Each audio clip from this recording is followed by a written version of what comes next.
Thank you, and thanks everyone for giving me the opportunity to come and talk to this particular group. I know there's been some very interesting talks this week so far, and hopefully mine will continue that vein and put a bit of a spin on it from a more of a governmental perspective. So my name is John Seaborn. I'm Chief Digital Officer at the Oil and Gas Authority. Moved into this role at the start of April. Prior to that, I've worked for the Oil and Gas Authority in a couple of roles, heading up digital services team, as well as our spatial team as well. Prior to that, I worked for the Department of Energy and Climate Change, Ministry of Defence and National Air Traffic Services, so quite a broad remit and a broad experience across a few different areas. I thought I'd start with my first slide, very much the theme of this week about what the value of data is, and a government digital strategy in 2017 highlighted this as being worth a huge amount of money to the UK economy, upwards of 241 billion.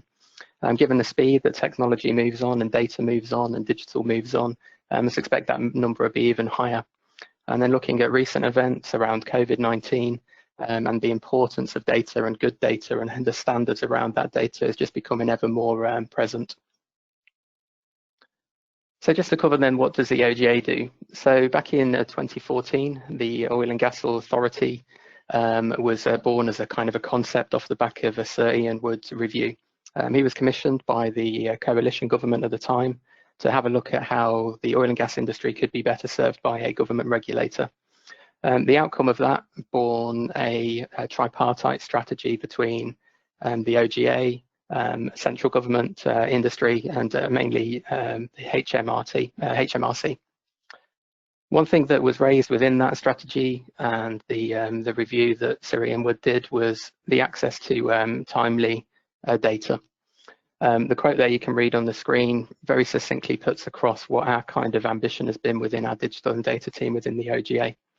It also changed what we were doing as an organisation when we were part of DEC into something slightly different and born the concept of maximising economic recovery.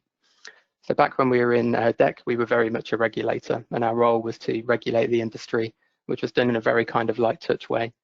The concept of maximising economic recovery introduced a couple of other spheres of influence. So one of them was being the ability to influence industry and government policy, as well as promoting the activity on the UKCS and looking for inward investment to the UK. So really our strategy has been around maximising economic recovery, which really means providing the most value as we can to UK PLC. Most people interpret that as getting as much oil and gas out of the ground as possible, but in reality what it means is embedding skills and a culture within the UK, so we can export those skills to other basins all around the world, whether that be within oil and gas, decommissioning, or any of the other energy industries that are currently being spun up. Over the last year or so then, our focus has changed quite a bit with the energy transition and net zero commitments being made by the UK government. So we've signalled our intent to refresh our core aim of maximising economic recovery, and we currently have a consultation out at the moment which is looking to see how we as an organisation and the industry that we regulate can support the ambition of net zero by 2050. That consultation closes at the end of July. So we would encourage anyone with any kind of opinions, particularly around sort of digital and data, to respond to that consultation. We'll take all of the information from that and develop a very modern, forward-looking policy for our oil and gas sector within the UK, as well as driving forward how the OGA can support delivering a variety of energy transition projects and providing digital and data to help make those a reality. Our focus then is really on having this integrated energy vision, and that's bringing together all of the things which up until very recently have been seen as separate. We're currently running a project alongside Crown Estates and Ofgem, and working with the other government regulators to see how we can start joining the dots between all of the different energy systems that sit on the UKCS. So things like hydrogen generation, carbon capture and storage, electrifying platforms, so they're not being run by dirty diesel engines. And the priority here really for us is to make sure that we use and reuse a lot of the equipment and pipelines that have supported the UK oil and gas industry for upwards of 40 or 50 years. Can this information, can this infrastructure be reused for other energy sector industries going forward? So that gives a tie into what kind of OGA does. So what I'm going to do now is just play a short video, which hopefully works. It's a really good push of the technology to give you an insight to how our digital and data strategy plays into all of that.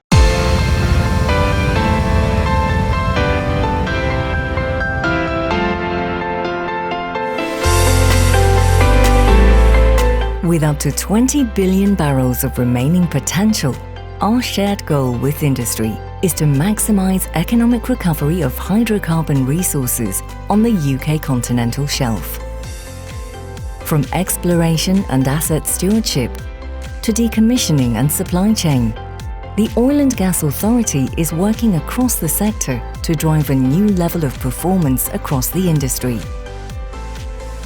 Putting data at the heart of the energy sector as we transition to a low-carbon economy means harnessing the expertise of our people to drive lateral thinking, unlocking opportunities with data and digitalisation, and creating powerful data sets to create new insights. This is the culmination of 3 years of fantastically hard but exciting work. Since the Oil and Gas Authority was formed, we have introduced a new data-centric asset stewardship process, significantly improved production reporting and exploration data, and created a new range of mapping and geospatial tools. This focus on data is driving collaboration and performance.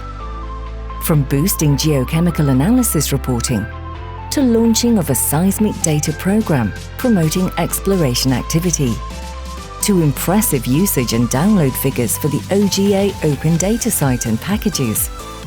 The launch of the UK National Data Repository, NDR, was the first milestone on our road to digital excellence, with decades of industry-reported data becoming accessible to all, across industry, academia, government and the public, enabling our digital future. Together, we will build a sustainable and flexible data environment, a single open platform delivering valuable insight that stimulates innovation and accelerates change.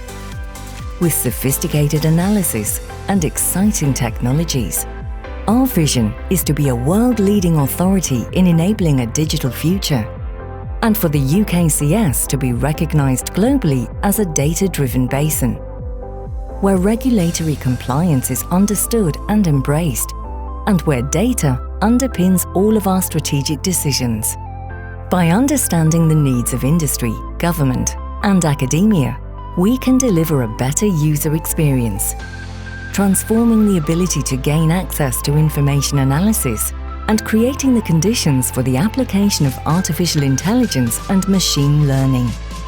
Our digital strategy aims to embed a culture of digital excellence, use our influence to unlock value from data and digitalisation, promoting a digital approach to maximise economic recovery and support the energy transition, and continually improve our digital services. Strong leadership is as important as systems and process. By stimulating a digitally enabled future, we can harness the skills of our people as a springboard for global export of our talent and expertise. We live in a dynamic, data-driven world.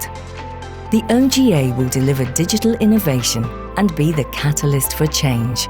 We're on an exciting journey. Work with us to create a shared digital future.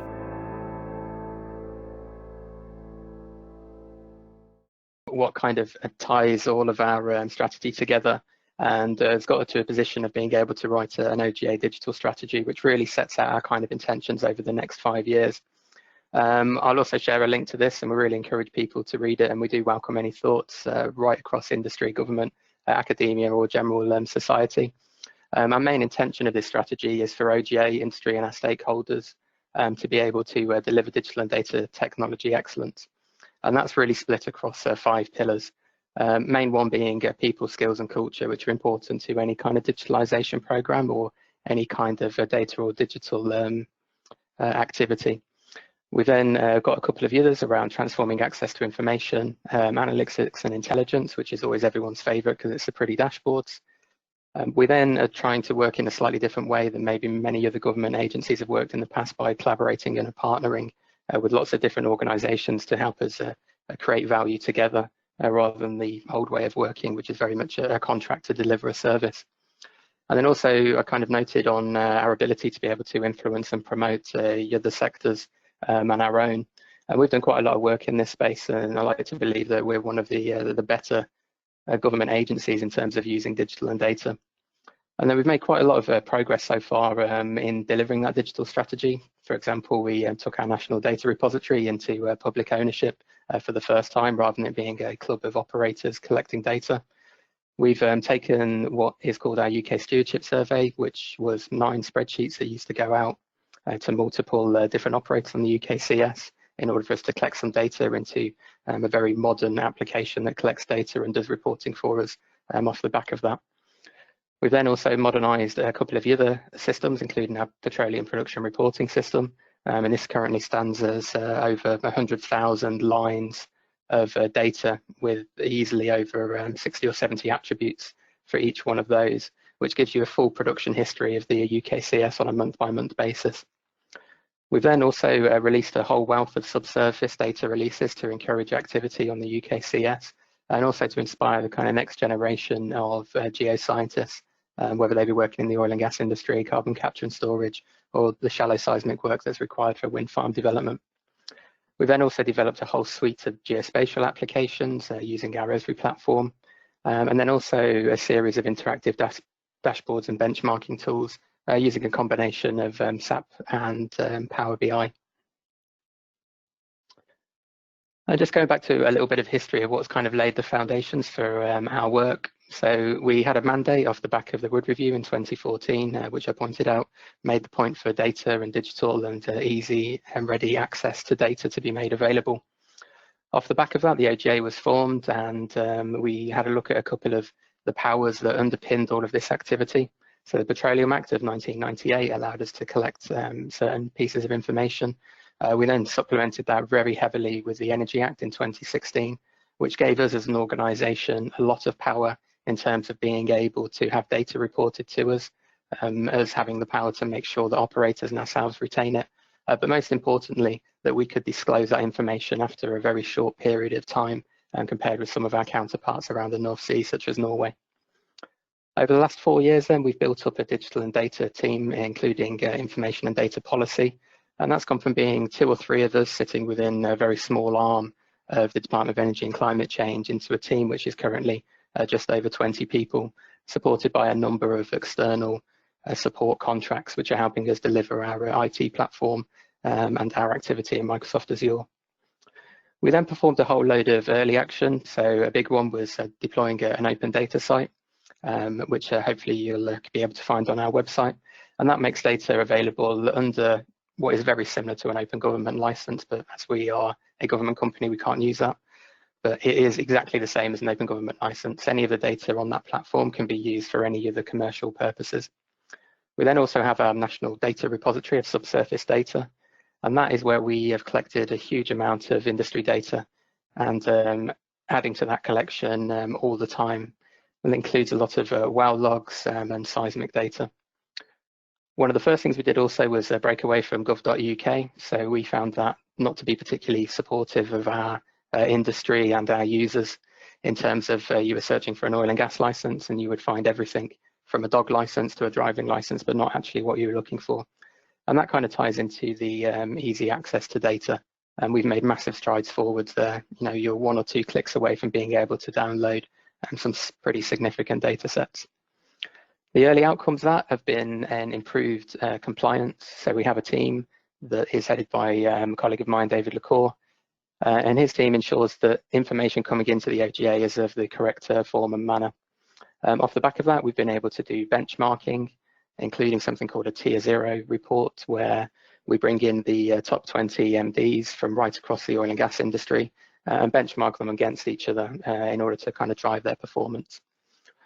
And in doing that, it's created huge benefits around data quality, just having the visibility of this data and having lots of different people coming in and seeing it, and whether that be sort of government, academia or industry, and pointing out problems with that data has enabled us to have a strategy to correct areas. And what that's all kind of led to is this kind of strategic vision that we now have in our digital strategy, which we published in December of last year. And then just to cover what that kind of digital strategy is made up of, I've been referring to lots of different elements of this around our website and National Data Repository and Open Data Site. And really what that kind of brings together for us is a digital energy platform. And for the OGA, it's pretty big. It's made up of over 50 applications, dating in age quite significantly, multiple databases that underpin that, and a variety of different data types. The oil and gas industry being very unique in that, in some very kind of large in terms of volume data sets. We have lots of different technology, lots of different technical problems, which then make it very difficult for us to bring this back into a kind of one harmonious system, but that is certainly our intention and drive over the next 5 years. And the way we've kind of broken these down is into systems of engagement, which are very much our transactional systems, one-to-one interactions with consenting activity on the UKCS, or as stewardshiping our licenses. We then pull all of that into our systems of record layer, which is our key registers of all of the data that we make available. And then sitting on top of that, we do quite a lot in the systems of insight space, so making this data visual and available to download and to interact with. It's also our intention as well for that layer to spawn lots of other third-party applications and people taking our data and our APIs and building their own capability on top of that. And then just a couple of important statistics which really kind of flag the usage of our platform. So over 625,000 page views to date in 2020. And then our spatial server, which is providing our API header data out into lots of different operators and the other government departments, has had over 20 million requests so far this year. As far as I'm aware, one of the heavily hit APIs in government currently. And just to focus a little bit more on some of our pillars and some of the attitude that OGA takes to delivering value. We've really had a push over the last year or so to be more agile in our ways of working. So this will be nothing new probably to most of the audience here in terms of IT and digital projects working in this manner.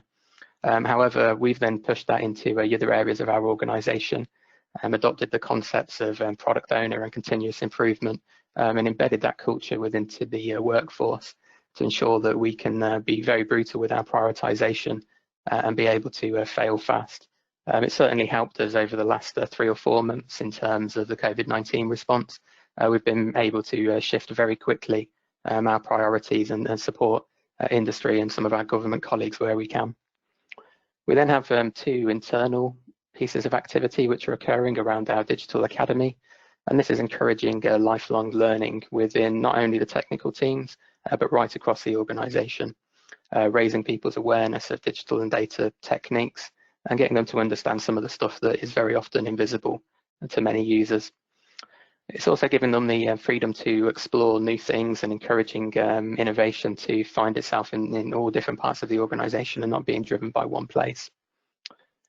That then leads on to our digital champions, which is a group of like-minded people within OGA who are very keen on technology, like using technology, and where we can use them to develop new ideas. We've been through a couple of iterations of this, but what's really working for us at the moment is having a core group of people and then setting up a task and asking different people within the organisation to get involved in that to help us encourage innovation and support our colleagues in solving actual business problems. And what kind of underpins that is creating a culture of being able to embrace change and us being comfortable with that change and an open and transparent workforce, which has made it much easier from my perspective leading that team. A big piece around that then is the leadership buy-in, and we're very lucky in the Oil and Gas Authority to be led by Dr. Andy Samuel, and he's been very encouraging in terms of support, but also in investment in our digital and data strategies. As an organisation then, we also have very good diversity and inclusion right across our entire 200 staff. Compared with the oil and gas industry, we're very favourable in terms of our split between male and female. It pretty much is 50-50. A lot of that then is underpinned by our process and decision making, which I'll go on to talk about in a little more detail on one of the other pillars. We've transformed access to information enormously. So again, to mention our NDR and open data portal, the key here really was getting data to users as quickly and as easy as possible. By default, we're using kind of APIs and downloads and all sorts of media from our Azure platform. That whole platform is constantly evolving. We have quite a high focus on spatial data, mainly because of my background and where I've come from in terms of GIS. But also as an industry, the main question really is where are the deposits of hydrocarbons, and where are the reservoirs that we could pump carbon capture and storage into in the future. And as we move into the energy transition, the importance of spatial data becomes even more important in terms of, what are the locations for hydrogen generation, and where are these wind farms located, and how can we tie them into either legacy or aging infrastructure. Our other drive is to create a single entry point. A lot of our technology in the past has worked on the basis as a one-stop shop for all. And really this doesn't work. So for us, it's changing that into a user focus. So if you're somebody from academia, you have a very clear path into OGA's platform, and you find the information that you want much quicker. Compare that with if you're an industry user who's coming to us to upload a piece of seismic information. We're making sure you'll get to the areas you need to go to as quickly as possible. So really making a personalized role-based experience on everything we do. And then what really underpins that is a whole broad set of regulations, and this is definitely what makes OGA unique and compared with a lot of the other people who generate oil and gas data. We have the powers underpinned in legislation which enable us to collect all of this information. The reporting legislation requirement is called a Section 34, which we can place on any relevant person, which in the terms of the oil and gas industry means an operator or an operator of or owner of any piece of infrastructure. We've also written into legislation the need for all of the oil and gas companies to have an information and samples coordinator. And these are focal points in each one of those relevant persons and operators that we can go to if we need to get some data. And then likewise, that's underpinned by a set of information and sample plans. So if there's any changes of ownerships or relinquishments of our licenses, the operators have to provide us with their plans about what they're going to do with that data, and whether it needs to be reported to us or retained in some way, manner or form. Analytics and intelligence then, which I always said is the important one that everyone gets quite excited about. And I probably can preaching to the converted within this group to say that data quality is massively important to this. Garbage in, garbage out is a phrase that I'm sure we're all very familiar with, but it's something that we as an organisation take quite seriously, knowing full well that we're going to make bad decisions if we have bad quality of data coming into us. And this is really where our Section 34 requirements and the information and samples coordinators within the operators really help us. We're able then to do targeted campaigns on different regions. So if there's a carbon capture and storage piece of activity going on in a part of the basin, we can ensure that all the legacy information in that area is available and shared in the widest possible format. We're then very much open by default. We make sure that all of the data that we collect as an organisation is made available under OGA's open license. Likewise, anything we collect from industry, the IP still retains with industry, and there's some very specific rules about what can be done with that data, but we do make it available in the most open terms as possible. That's then led on to a whole load of insights, and these insights have led to then lots of different pieces of action. So recently we've published production efficiency, unit operating costs, recovery factor, and again to mention the tier 0 MD level conversations that we've been able to encourage right across the basin. All of that then has driven an openness and transparency to seeing what's happening on the UKCS and enabling people to challenge what is seen as poor performance. The other piece of work that we're driving towards quite heavily at the moment is pulling all of the data from our transactional systems into a central repository using Kimball data warehousing techniques.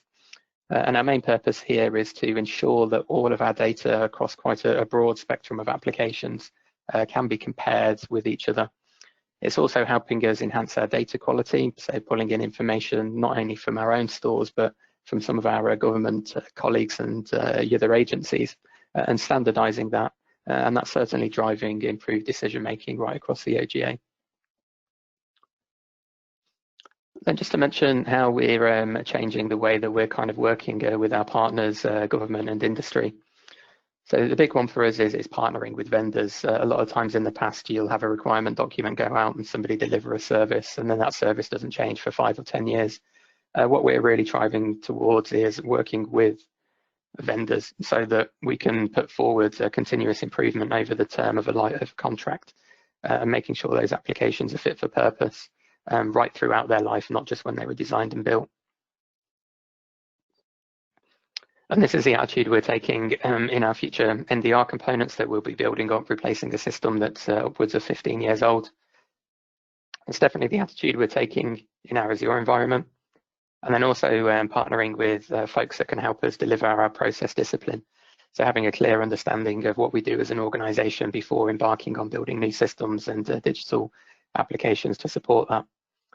And then also partnering with lots of different organizations that can help us take legacy data, start cleansing that and conditioning it to generate even more value. Another one that's really important for me is working with the other government departments and making sure that there's a synergy between us. It probably won't be a surprise to hear that lots of government departments hold lots of data and all claim that it to be the authoritative source. A very good example for us is pipeline information. Ourselves, we hold a record, as do UK Hydrographic Office, as do the Crown Estates. But really, we're the only organisation that has the regulatory remit to collect that information. Therefore, it makes sense for us to do that and share it right across that piece. And then really the drive for here is to encourage that cross-departmental collaboration and ensuring the data that we as an organisation have generated and collected over the last 3 or 4 years that we've been OGA, but also our former kind of predecessor organisations have collected over the last 30 or 40 years, and ensuring that's used to the benefit of the UK on the energy transition and for net zero. And then the other piece then is getting more involved with industry groups and making sure that we're generating lots of feedback loops back to the OGA. So we have a variety of committees that ensure that that kind of happens, making sure that all of the users of our technology and of our transactional systems have a voice in the room. And then our final one is around influence and promoting not just industry, but other government colleagues, and doing presentations like this, which will help in us put across our OGA viewpoint, and hopefully others can learn from the lessons that we've gone on. One of the big things that we like to look out for, particularly within the oil and gas industry, is case studies of things that are being done well and encouraging others to follow that lead in digital change. And we've seen some fascinating examples of this around using seismic data in the cloud, huge petabyte volumes of data, and then seeing the cloud scalability, being able to run analytics and machine learning over the top of that. We also are highlighting lots of activity around data quality and accuracy, particularly in the documents and records space, with the deployments that we've seen of SharePoint and various other document management tools.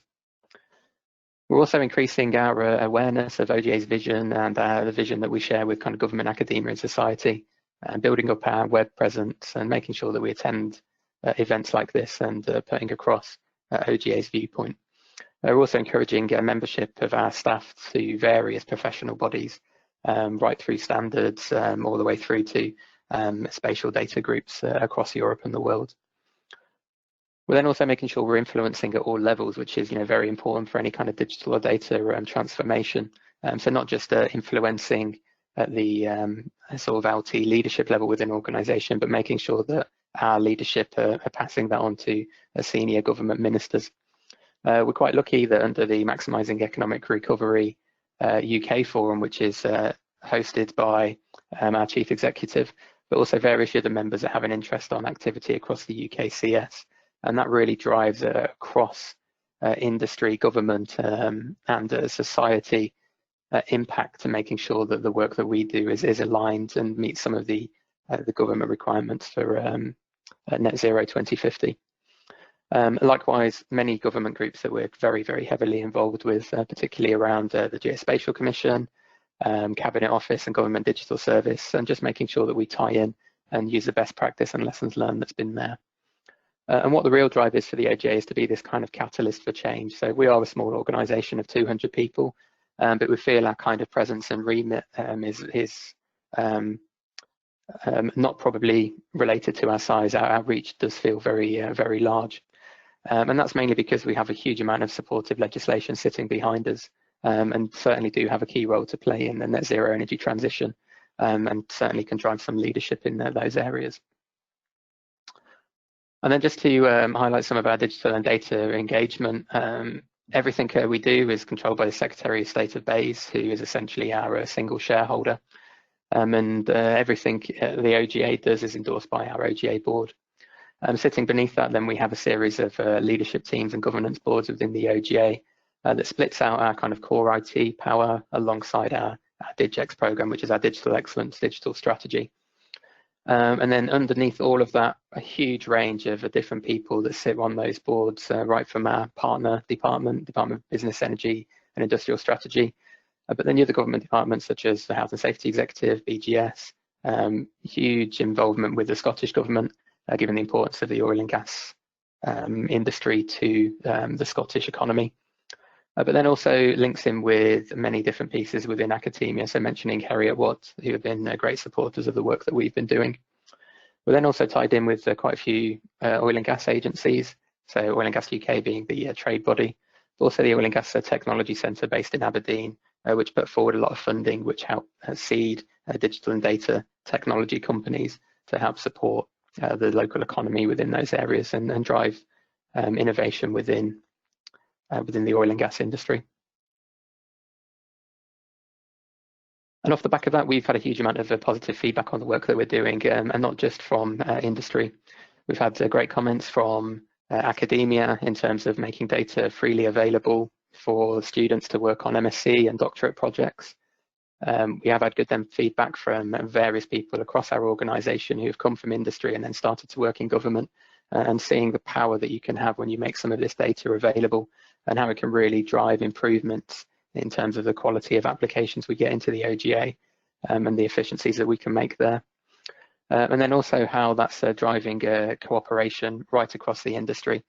OGA have really kind of pushed an openness across different companies who tend to be very secretive in their nature just because of the commercial and money and opportunities that generated on the UKCS.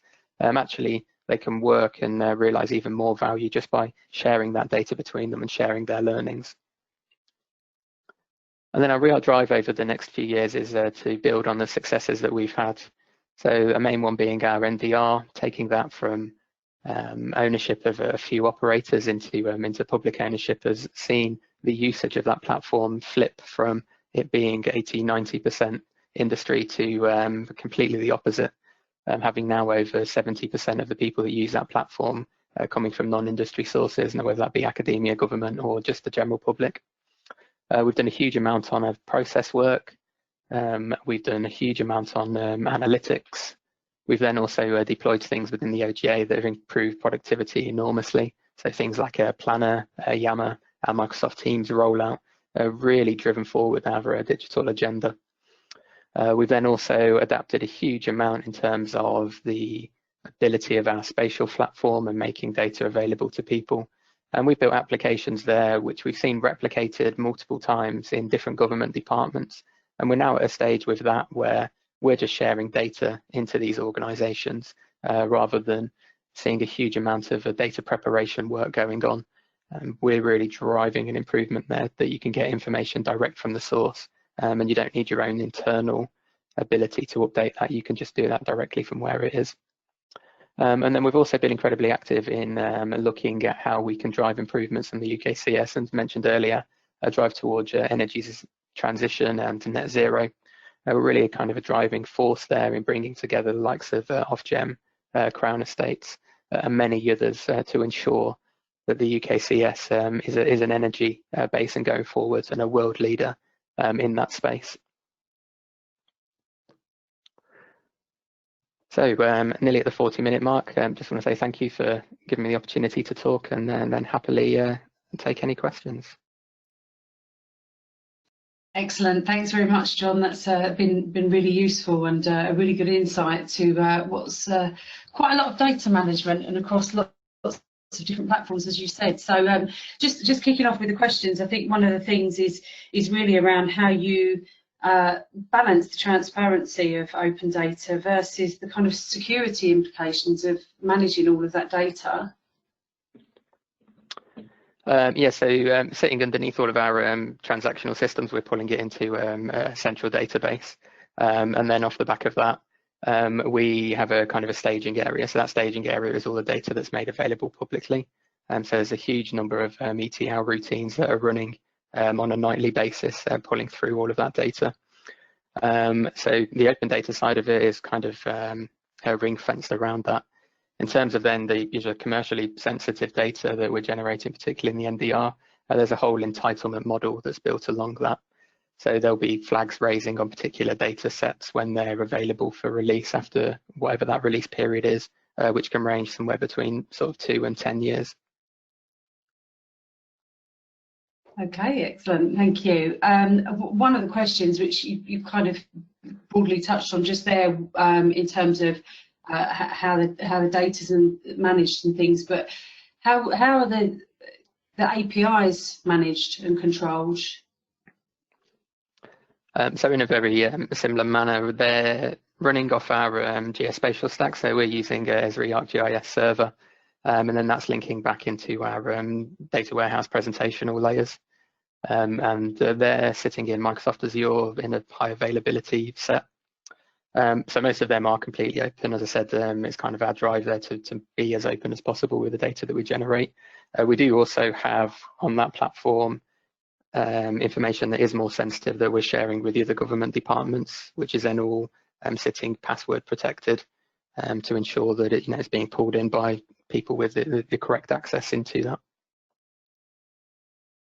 Okay, that's great. Thank you for that one. There's a couple of questions here that kind of tie over with one another, and it's really around the data management capabilities and the standards. So in terms of, do you have any examples between the government departments whereby, say, the OGA has provided a standard on data management that's used by others, or alternatively the other way around? And also, if you have, which broken away from the gov.uk platform, which it potentially looks like you have, what do you do in terms of sharing those standards? So I guess there's two kind of questions there. So one is more around like the underlying data standards. So where possible, we've lent on the likes of PPDM, which is an industry standard in terms of data and attributes, and we've made sure that most of our systems kind of comply with that where they can. To counter-argue that, we also then have lots of different separate regulatory remits, which doesn't always lend itself well to particular data standards. So what we've done is pull lots of information into our data warehouse, which is of a custom build, but then ensured that if we have needs of customers, whether they be industry or government, to meet a particular standard, we'll make sure that we can do that on our presentational layers back out to them.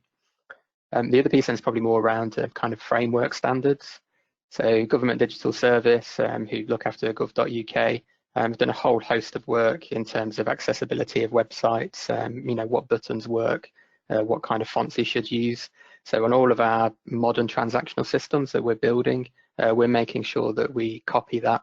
So if you come to us in the future looking for a consent on a pipeline, it will look and feel very much like you're applying for a driving license or a passport, just in terms of this is a government site you're coming to, this is a transactional design that looks like. Where we've kind of broken away from gov.uk is more on the visualization side, so the systems of insight. We've been a lot freer in what you can do in terms of the mapping capability, for example, on gov.uk is very kind of limited because you can only use a central space of the screen, as where on our website we'll make sure that you can utilize the full estate that you would have there. Does that answer both of those? Yeah, no, that's brilliant. That's perfect. And it kind of, you know, what you're talking about there is all these different elements that come together. And this leads quite nicely into the next question, which is around how easy or difficult is it to find people with the skills you need? There's obviously so many things coming in together there. Yeah, I mean, that's certainly been a challenge. Recruitment over the last couple of years has not been easy. So we have a bit of a hybrid approach to that at the moment. So as I said, we kind of increased our permanent staff up to around 20, but we have relied on certain service contracts in the other areas.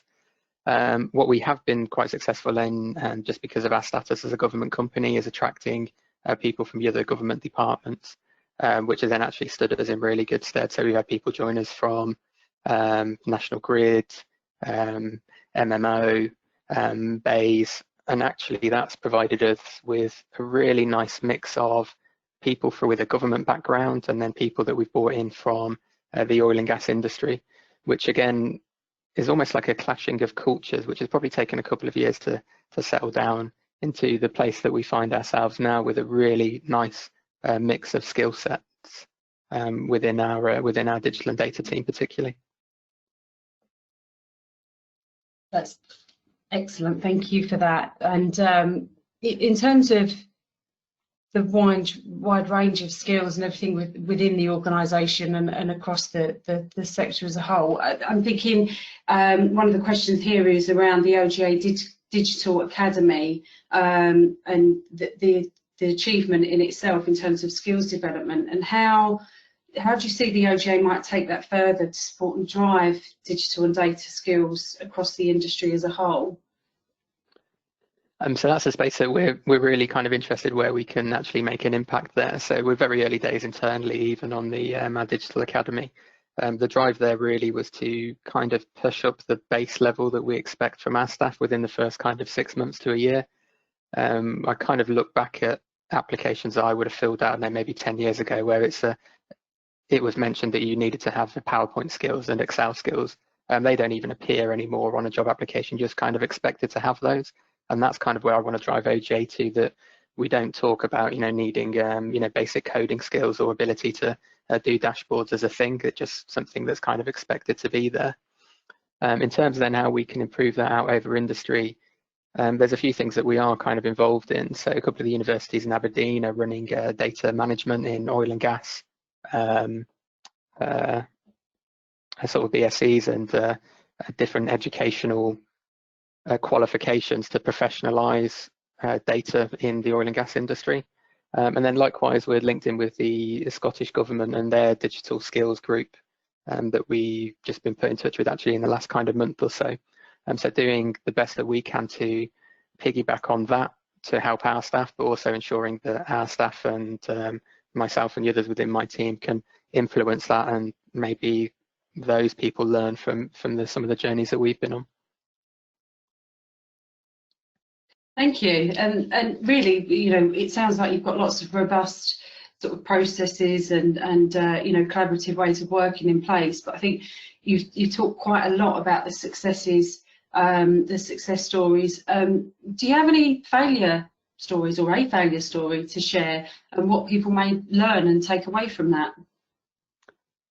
I wish I'd thought about that as a question as coming up. I mean, there certainly is. There's things that we kind of look back on now 2 or 3 years down the line and said, yeah, we could have done that differently.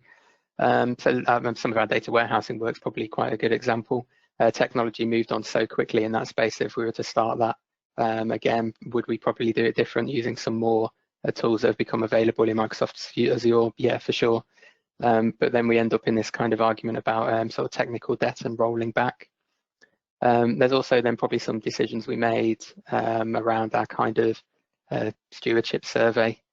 Would we have looked for kind of end-to-end solutions? So we did a lot of work on being able to collect the data in, but didn't really think too much about what we were going to do with that data when we got it in. Made mistakes in the kind of style of questions that we asked. So asking for percentages over absolute values, which then made the reporting difficult. So really, it's that kind of the lessons that we've learned a lot over the last few years have been making sure that our kind of end-to-end solution is realized.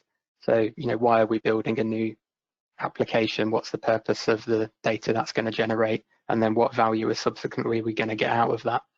So it's really just changing the way we frame the question to say, well, what do we want? What's the value here? And then kind of working backwards to the solution. That's where I think a lot of things we've done in the past have been a jump straight to a solution. Yeah, that's interesting. That happens a lot, you know, within every industry and every sector, doesn't it? And it leads on to a question that I had in my head as well around, you mentioned the digital champions and that, you know, people are actively testing things out. How do you keep track of that? And, you know, we all love tech, we all love data. It's, you know, it's what we do, but how do you keep track and make sure that there's no kind of silos or pet projects and just those instances of what you're talking about and making sure it's all tied up? How do you deal with that and manage that across the board? Yeah, so two ways we do that. So one, we are a relatively small organisation, so we do have the kind of lots of different sort of mechanisms that feed up into our kind of leadership team around the digital and data technology things that we're doing. So word of mouth actually is quite powerful across that. Internally as well, we have quite a few groups that cut across all of our directorates, which split out and stop those kind of silo working from happening. And then also I mentioned we kind of have a RACI, so the whole responsible, accountable, consulted, informed. So there's no digital or data technology things that can occur within the OGA, regardless of spend level, without them being approved by me. So they're all captured through our procurement process or through our finance process. So if either of those groups within our organisation have a request for something, it gets automatically forwarded to myself and my team, and then we can have a more strategic conversation around what's sensible to do or not to do. Thank you. That's really interesting and good processes and controls in there. So there's two separate questions, but they're really around the challenges. So specifically, these two things separately, what's the biggest IT challenge and what's the biggest data challenge? So the biggest IT challenge for us is just the sheer speed at which things are changing. Probably not helped by COVID-19. You know, all of a sudden everybody wants all this technology that makes them much more productive at home. So we've accelerated the rollout of things like Microsoft Teams and Planner, making sure all of our connectivity works. And that's very, very difficult to do with quite a small group of people in terms of the IT side of it. So the biggest one there is definitely speed of change and keeping up with the Joneses, if you like. In terms of data then, I think it's two things there. One really is data quality. We have a huge amount of legacy information that's been collected over years and years and years for very different purposes to what it's needed for now. So for us, it's going back and filling those gaps or turning that data into a different form. So pick an example of a lot of the documents that we've collected over the years are not machine readable. So what do you do with tens of thousands of very, very valuable PDF documents, which you can't read unless you click on each one of them and, you know, pick out the kind of keywords. So that's probably the biggest challenge there. That's really helpful because that's actually answered the next question I had, which was around the challenges of legacy data. So you've touched on that, and that's yeah, quite a big challenge there in terms of being able to take that data and effectively use it. We've got a very specific question around the 879 records for the OGA data products on the data.gov.uk site. It was what's the authoritative platform or data source to use? Gov.uk, the data.gov.uk is reading an API directly from our open data portal every single night. So everything on data.gov.uk will point you back to our open data portal. Okay, thank you. And the final question we have here is around what tips and tricks you can give on how to engage with and influence the business to get them on board with the data, the metadata and the quality management, all of those areas really. Yeah, so that's always difficult. The kind of attitude that we've taken to that is just generating a bit of a sense of urgency within the organisation. And there's kind of a few ways of doing that. So one is, just flagging to senior leadership in particular where problems exist. What's been quite powerful for us is, rather than us flagging it, various users within the business going up through their own kind of directories. So it's not always coming from the digital and data folk, because there's always then the perception there that you're doing it for your own kind of vested interests. The other two key things then is to make sure you've kind of got that top-down and bottom-down approach. So if you get that kind of groundswell of support at the base of the organisation, which tends to be much easier to do because they're the people at the coalface that see the problems, and allow that to float upwards. If at the same time you're doing that, make sure you've got a supporter who gets it, who's very senior within the organisation, that can also influence at that level, and ensure that things float down the organisation as well. Thank you very much. Really helpful hints there and tips. And that's it for the questions that we have. So it's time to kind of thank you for your presentation. Really, really useful information there, and insight into the Oil and Gas Authority and how you manage such vast quantities of data and bring everything together. This recording will be available, as Julian mentioned, and it's thank you very much everyone for attending, and we hope you enjoy your evening. Cool, thank you very much.